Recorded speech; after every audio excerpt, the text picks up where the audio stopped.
Anybody 353? Is that all right? All right. Okay, so we'll just have a look at these. So this first one here, what you'd want to do is, okay, so what you're working with here to do these biaxial problem, or excuse me, not biaxial, bending stress problems, is this formula. Sigma is mc over I. Okay, m is off the moment diagram, c is the distance from the neutral axis to the edge of the beam, I is the moment of inertia. So you've got to first generate a moment diagram, okay, because you got to find these three things. So you need to generate a moment diagram to find the moment, you got to find the centroid to find c up and down, and then you got to find, use that centroidal location to find I. All right, so now on these, when I'm doing moment diagrams, I don't want to bust the reactions. I don't want to make a mistake on those. So I'm pretty careful when I'm doing these reactions. So what I'm doing here is I'm doing two moment equations. And what that does, that gives me a way to check my work. All right, so sum of MA is 0. So I'm taking moments about A. I got 20,000 times 3, negative.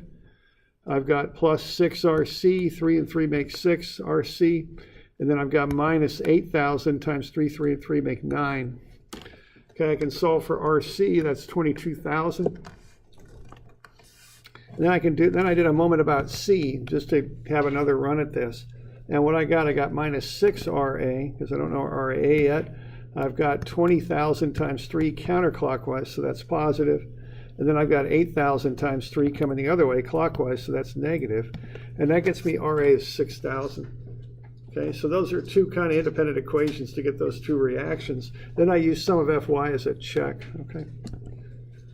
So I got 6,000 up, 20,000 down, 22,000 up, 8,000 down. And sure enough, that all comes out to 0. So I'm pretty confident I've got the proper reactions. Again, if you bust reactions, those diagrams don't go very well. So I like to be very careful with these. Okay. So the reactions are 6,000 at A and 22,000 at C.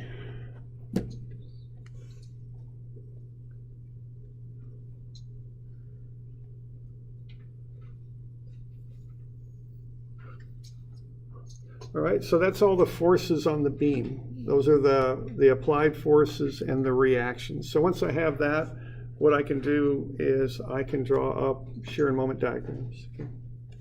And when I'm doing these shear and moment diagrams, I just stack them right above and below the beam. That's what I do, okay? Or excuse me, below the beam, I guess I should say. All right, so once I've got that, I'll just start the shear diagram. Now, the shear diagram changes in an amount equal to point loads that are applied. Reactions count as point loads. So what I'm going to do there is I have my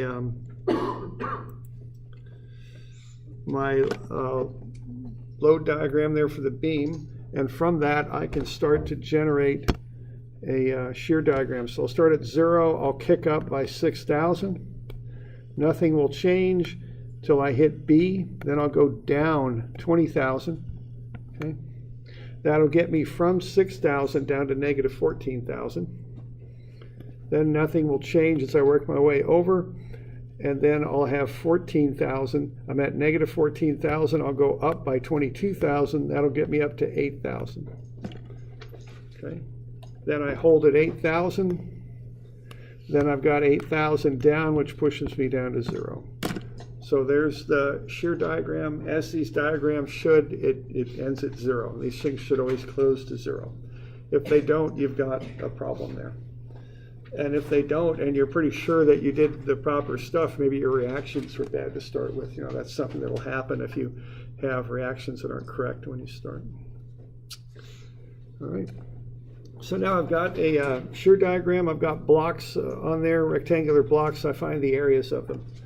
So that first area is 6,000 times 3, 18,000. The next one is negative 14,000 times 3, which is negative 42,000. The last one is 8,000 times 3, which is 24,000. So those are the areas of those blocks. So once I've got those, what I can do is come up with a moment diagram. Okay, I start at 0, then I go up by the area of that block, which is 18,000. The slope here is 6,000. Okay, so the slope of the moment is equal to the value of the shear. Okay, then I've got a slope of negative 14,000 for the next one.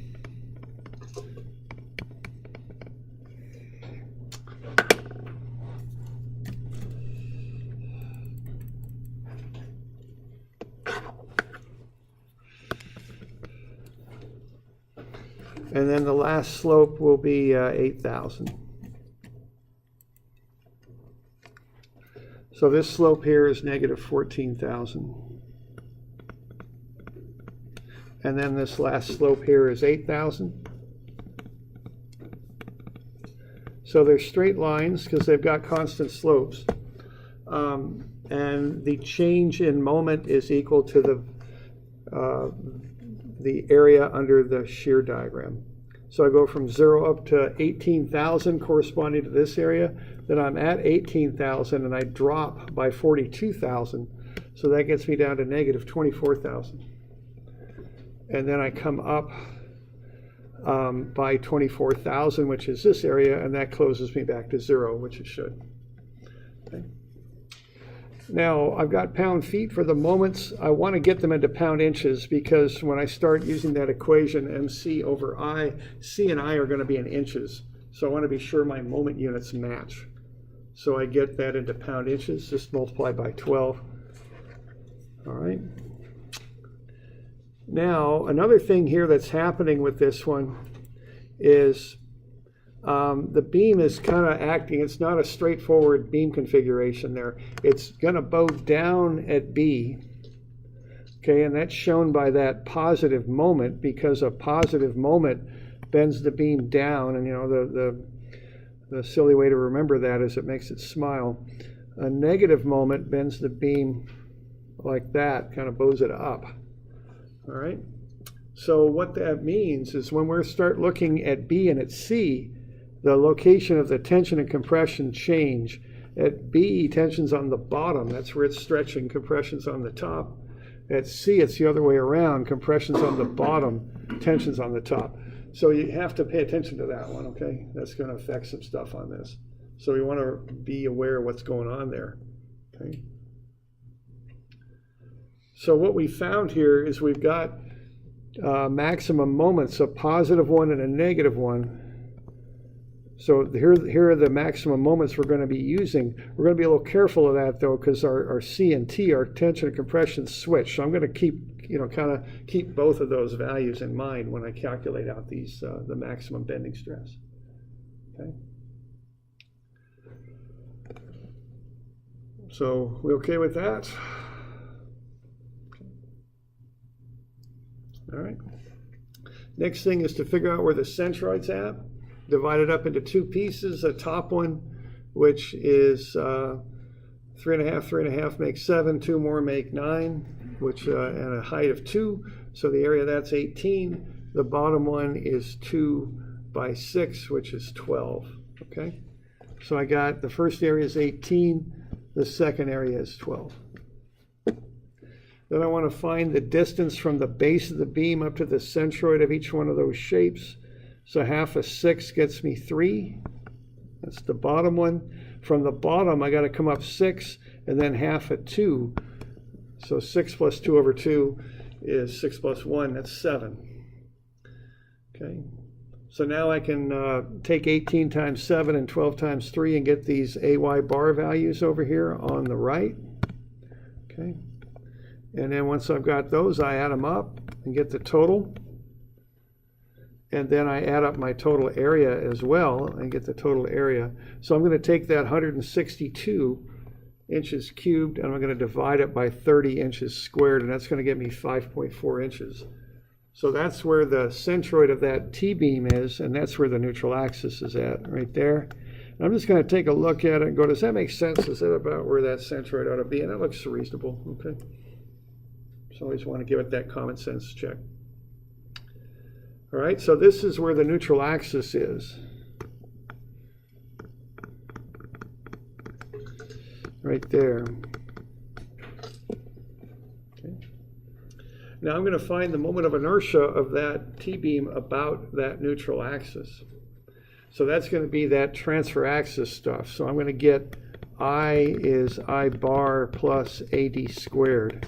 Okay, now what I bar is for a rectangle is BH cubed over 12. Okay. So I'm going to take the base of the top one. I'm calling that part number 1. Height is 2. 9 times 2 cubed over 12 gets me 6. The bottom one, I've got a base at 2, height of 6. 2 times 6 cubed over 12 gets me 36. So those are the moments of inertia of those two sides, the top and the bottom, about their own centroids. But I don't want the moment of inertia of them about their own centroids. I want it about the neutral axis, which is right there. So I got to add in this AD squared term. Now the area I already got for both of them, it's 18 and 12. The distance is how far it is from the neutral axis to those centroids. So the top centroid's at 7, the neutral axis is at 5.4, so that's 1.6 difference. The bottom, the centroid's at 3, the neutral axis is at 5.4, so that's 2.4 difference there. Okay.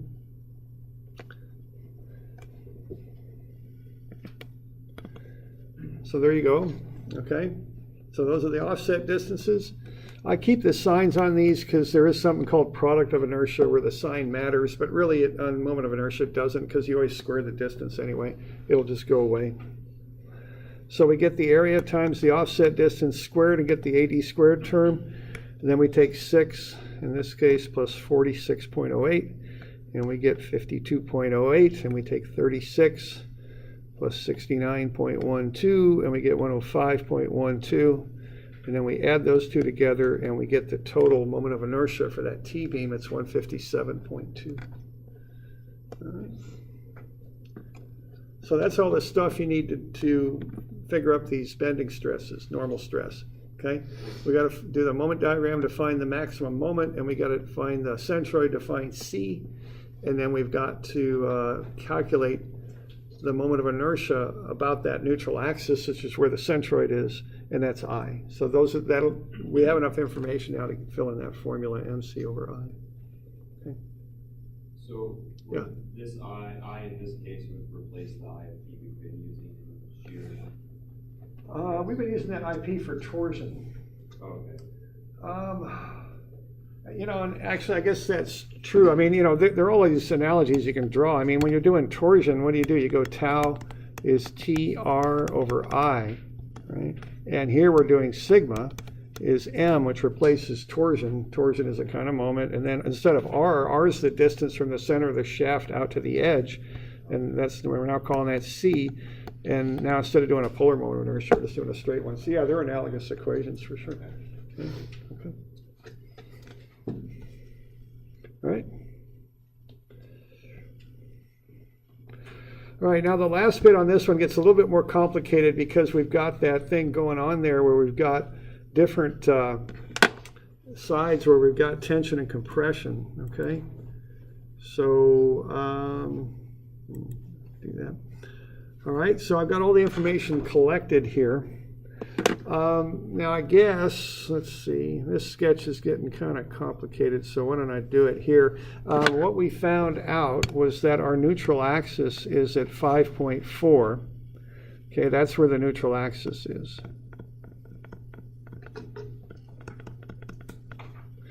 Okay, and that's 5.4. So based on that, I can get C, what I'll call to the bottom, and that's just equal to 5.4. And then I can also get C to the top, okay? And that's 2.6.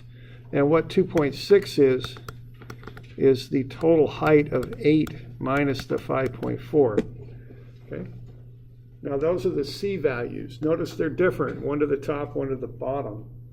And on this one, I'm not going to call them C tension and C compression because that flips on the beam. So I want to, you know, I'm just going to call it top and bottom just to be clear about that, okay?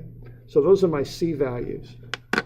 See, because what happens here is at B, tension's on the bottom, compression's on the top, but at C, tension's on the top and compression's on the bottom. So I have to account for that.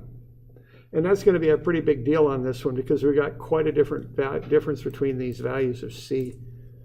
C to the bottom's big, it's 5.4, but to the top it's small, it's only 2.6. Okay, so it's going to matter on this one. All right, so now we're good to go. We just run all the numbers now. So I just do 4 possible combinations of MC over I. So I've got, that's the formula. I got the moment at B is 216,000. The moment at C is 288,000. C top is 2.6. C bottom is 5.4. So now I can find the stresses at B and at C. I know those are my critical places because that's where the moment maximizes. And I'm just going to run the top and bottom moments of inertia. So at B, I've got 216,000 divided by I, which is 157.2. When I plug in C to the bottom there, that gets me the tension at B, because what's happening at B is the beam is bowing down there. So I've got tension on the bottom, compression on the top. So I use that 5.4 for the tension. I use 2.6 for the compression. Okay. But at C, it's the other way around. I got tension on the top, compression on the bottom. So at C, I've got my maximum moment is 288,000, 2.6 for the tension there, because that's the distance from the neutral axis to the top of the beam, and then 5.4 for compression, because that's the distance from the neutral axis to the bottom of the beam. So what I do, I just run it both ways, and then I'll just pick out my biggest tension, which is 74.20, and then my biggest compression, which is 98.93. Now, if you're actually designing something, you know, you'd throw some safety factors into all this stuff, and then what you do, you look at the material that you're using to make the beam, and you'd see what its allowable tension or compression stresses are, and you compare these numbers to those allowable values and see if it's safe or not. That'd be the last step if you're doing design. Okay. So we doing all right with that? Okay.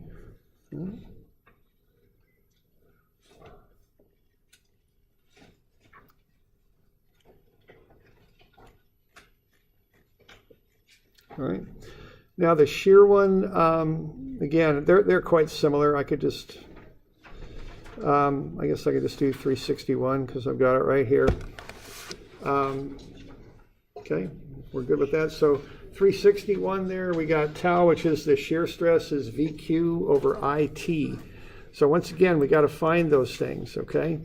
So when I'm doing these types of problems, both bending stress and shear, I just look at the formulas. And I just find each of the things in the formula, and then I just combine them. That's kind of how I look at it. Okay. So I got to find V, so I need a shear diagram. All right. And what's going on there is I've got this 12,000 or 1,200 load right here coming down like that.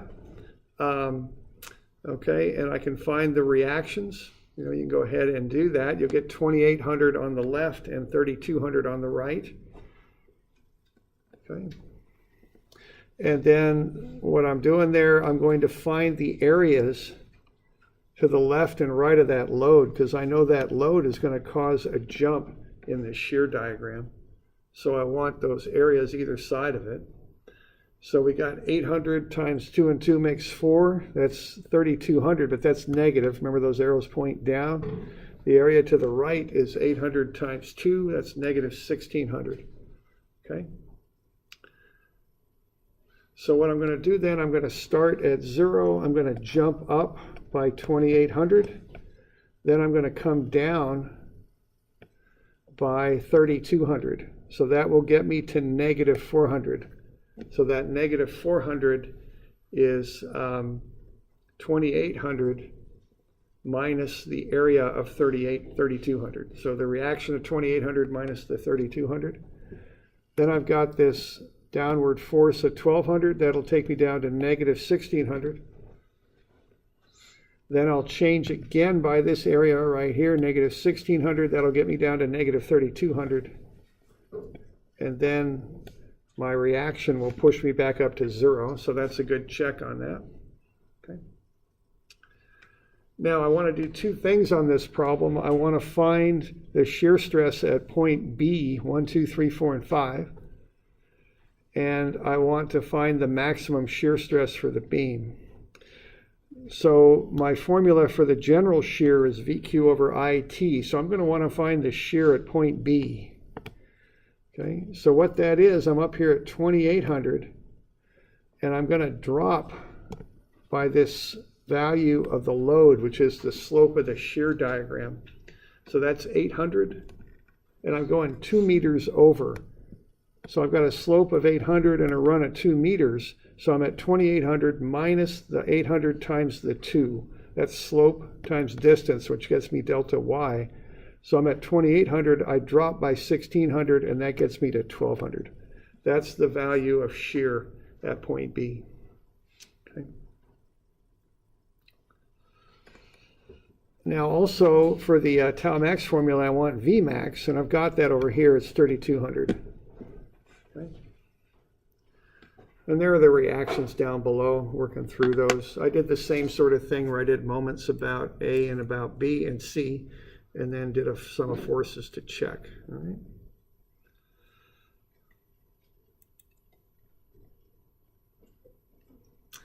All right. Now to find the I and the T, what I need to do, I is just the moment of inertia of the entire beam. 0.04 is the base, 0.08 is the height, so 0.04 times 0.08 cubed over 12, that's 1.71 times 10 to the minus 6 meters to the 4. T is just the thickness of the beam, so that's 0.04 meters. The shear at B is 1200, and the maximum shear is negative 3200. So that's getting me a lot of the information that I need right there, okay? All right, so what I did there, I generated a shear diagram. I found the shear at B, and I found the maximum shear. I found I for the whole beam. I found the thickness of the beam. Okay. So now I got to find one more thing, and that's Q. Okay. Now I mentioned this on Friday, okay? And I'll mention it again. Figure out Q, okay? I've just after teaching this class for a lot of years, I've seen students have some just problems recreating this on a test. So just get this one figured out, okay? I really want to caution you on that, just from past experience. You know, I don't think it's that difficult, but you'd have to remember what the terms mean, okay? So let's kind of remember this stuff. So what we got here is Q. On your formula sheet, it's A and it's D. What A is the area that would shear off.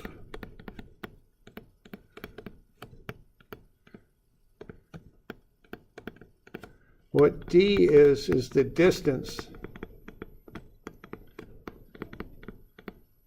from the neutral axis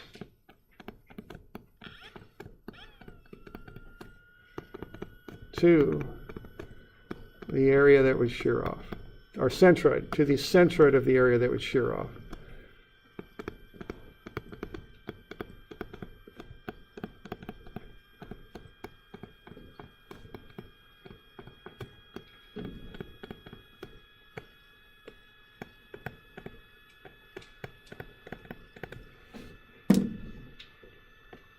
All right, now remember that stuff, okay? And find a way to remember it. Now, here's a good way to remember it. Now, one thing about being a student is part of it relates to engineering that you're going to work with, but part of it doesn't. And this is, now, that's kind of an unfortunate fact, but that's how it works. Taking tests doesn't always relate to everything you do on the job. But here's a good trick for taking tests. This is a good one. So you can put stuff in your short-term memory, and you can keep it there for a limited amount of time if you repeat it to yourself over and over again. Okay? And that's different than long-term memory. You got two different kinds of memory, right? It's kind of like, I don't know, it's kind of like a computer. I don't know quite what it's like. But anyway, you could just repeat that to yourself as you walk in here. And as soon as you get the test, slap it on the top. If someone says, how you doing, say A is the area that will shear off and D is the distance from the neutral axis to the center of the area that would shear off. If they say, what'd you do this weekend? You'll say A is the area that would shear off. And you just keep repeating that. And it sounds stupid, and I know, but it works, okay? And I used to do that all the time on tests. Learn these little tricks, and they don't apply to building stuff. I'm sorry, they don't really, but they get you through tests, and it's just one of those things. And just, okay, and as soon as you get that test, just slap it on the top. Same thing with that sigma equals MC over I. As much stuff as you can put in short-term memory, put it in there and just put it right on the top as soon as you get the test. And that's perfectly legal. You know what I mean? I don't have any problem with it. It's just a good trick, okay? Now, the problem with short-term memory is you can only put so much stuff in there. It's not limitless memory. There's only so many facts you can remember at one time. But just do something like that. If you really want to get stupid about it, make a song out of it, or songs actually stay in your memory better. There's research on that. It sounds even more stupid than what I just told you, but it's stupid enough to work. They do that with little kids all the time, right? They have them sing songs to learn stuff. Whatever. Okay, but get it in there and just remember this. And I just, like I say, past experience, people just don't seem to remember this one, and I want you to remember it. Okay. So find a way to do it. Okay, so we got a couple minutes here because that clock is fast, so we got a couple minutes. So let's look at this one. That area would shear off. If I'm looking at point 2, the area above point 2 would shear off. So I'm going to find, in just the time I have left, the shear stress at point B2. Okay, so the area that would shear off is that area I just outlined that's highlighted. So that area is 0.04, the base, times 0.02, the height of it. I'm in meters, so it's 0.04 times 0.02. It's 0.0008. The distance from the neutral axis, which is the middle of the rectangular beam, to the centroid of that area is 2 centimeters plus half a 2 more, so that's 3 centimeters. That's 0.03. And when you multiply those two numbers together, you get 24 times 10 to the minus 6 meters cubed, okay? And you see, that's not really hard. I'm sure everyone can follow what I'm talking about there, but so you just got to remember what those terms mean, what A means and what D means. Okay? So you do that for each point on that cross section. Point 1 has no area because point 1 is at the top of the beam. Nothing would shear off if it failed at 1 because it's the top of the beam. Same thing with 5. So Q for 1 and 5 are 0.